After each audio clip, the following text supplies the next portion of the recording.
का रे तो के पता बा? हमरो कहाँ कुछ पता बा, हमहू राहे देखा तनी। अब तो आवे के चाहे कम से कम।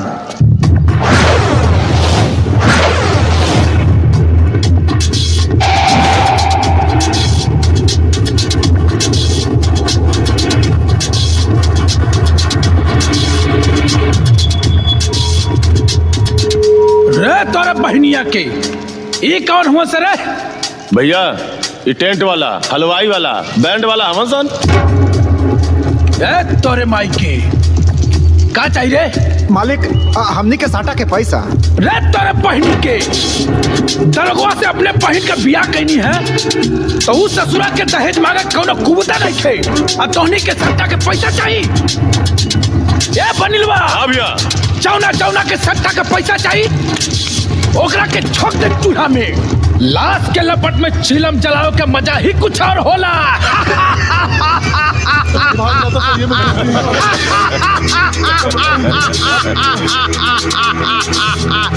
ए यादव जी, हम तोहर धमकी से डराइब ना।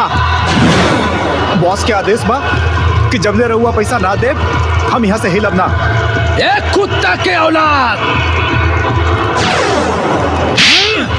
साला सुअर के बच्चा, तोरे बाप के दम दिखावता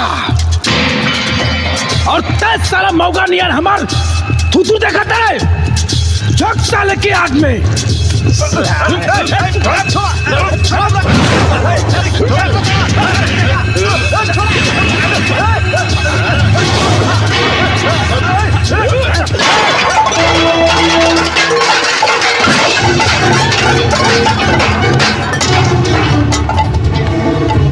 मर्द लड़े मैदान में और मौगा अपना मान में, और जे हमार साटा के पैसा पचावे के कोशिश करेला ओकरा के मौत दिले बरदान में। साटा के पैसा चुपचाप दे दे बेटा, ना तो तोहरा जिंदगी के खाता पा खाली एगो पासपोर्ट साइज फोटो रह जाई, ते ना रहबे। हम केहू के पैसा ना दिले, लेकिन हम तो ली ले ना जब तक का करबे? बेटा हम बना के खियावे के हाल जानी ले ना, तब पीछे से पैसों हगावे के हाल जानी ले। रे तोरा माई के हमार नाम सुन के अच्छा अच्छा शेर भी डर जाला। हम बहुत डर गनी सरकार है तोहरी बहनी के, और हमार नाम सुन के लोग हागला बिना ना बदला बिना मर जाला। मरा साले के।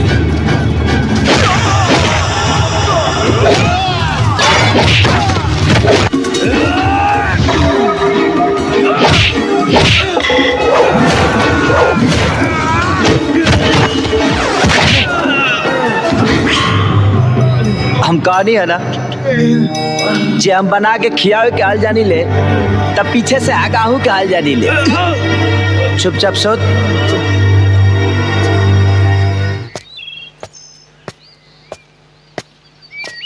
का हनुमान भाई? हाँ जयराम जी की। जयराम जी के का हाल चाल बा? ठीक बा ना?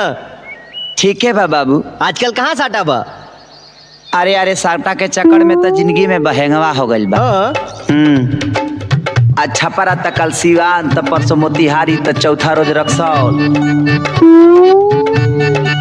ए साटा के चक्कर में पैसा नहीं खे कमात आदमी, पूरा बिहार भ्रमण करता बाबू। अरे तो वही तो मजा बा ना। खेवड़ा बा मजा बा। हाँ।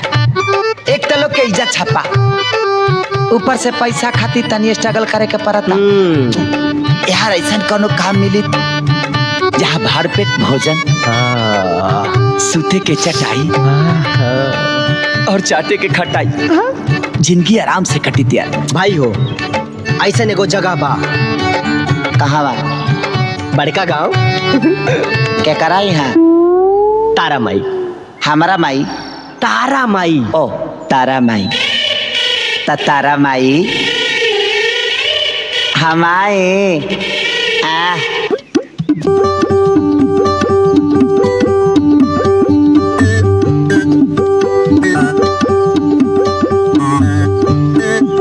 मेहरबान कदरदान एक कोठी का अभिमान के हनुमान प्रसाद के सादर प्रणाम। ए मठिया में सॉरी गलती हो गया। ए घर में केहू बाजी नार चाहे मादा। आई हो दादा कपड़ा बाया था पैटवा भी टोर ले बिया कार है। ते कौन है इस रे? ना नीचे सलवार ना ऊपर कमीज ते कौना के बेटी है सिर्फ बदतमीज। माँ माँ माँ माँ ते हमार नकल काहे करत तारिस? का है ना हमारी माई नहीं है तो हम जब माई माई सुनते हैं ना तो थोड़ा इमोशनल खींच देते हैं। माँ माँ माँ स्वीटी कौन बड़ा घुस गया गल में बात मंगावे? बड़ा ना माता जी बेचारा घुसल बा। अच्छा अच्छा का काम बा? बात ऐसा है ना वो चौक पर हलवाई है ना चोखवा वो बोल रहा था कि आपके घर में रसोईया का जरूरत है और हम सोचे और नौकरी खींचने के लिए आ गए। का बनावेला? कच्ची पक्की के साथ है आधे कच्ची का भी ट्रेनिंग जम के लिया हूँ। अद कच्ची? हाँ हाँ हाँ वही अमीन चाउमीन बर्गर पिज्जा। माँ ई रसोईया एकदम परफेक्ट बा। अच्छा अच्छा तो 5,000 रुपया महीना, खाना पीना रहना फ्री और साल में 2 सेट कपड़ा मंजूर? अरे माता जी सब मंजूर बा लेकिन 2 जड़ा अंडर बियर बढ़ा दीजिएगा। वो कहे? काहे ना कि काहे से कि हमार बहुत फाटेला अंडर बियर। हाँ आओ अंदर।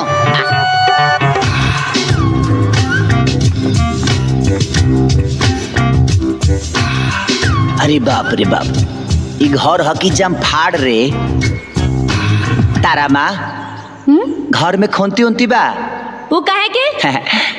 सोचा था नहीं ना कि यही बीचे में खोन खान के चूल्हा चौकी यही जी डाल दी। चुप।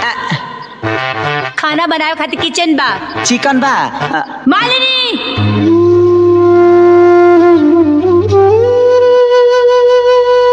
दिन भर मुआला बाप के फोटे के साथ क्यों मुआत रहे का? कने आओ। हाँ माई आज से ही नया नौकर है जो एकरा के सब कुछ समझा दे। ठीक बा माई चलो। बूता दह धनी लंफ मारी खटिए पजम बूता दह धनी लंफ मारी खटिए पजम।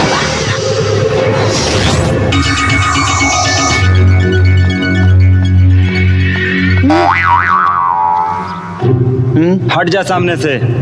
का है ससुरारी में आइल बड़ा का? हाँ ससुरारी आइल बनी अपना घरवाली से मिले आइल बनी। देखा उल्टे गोड़े निकल जा जेंगा आइल बड़ाऊंगा ना तो एगो सीधा हाथ बचा देव ना तो आदमी बन जीबा।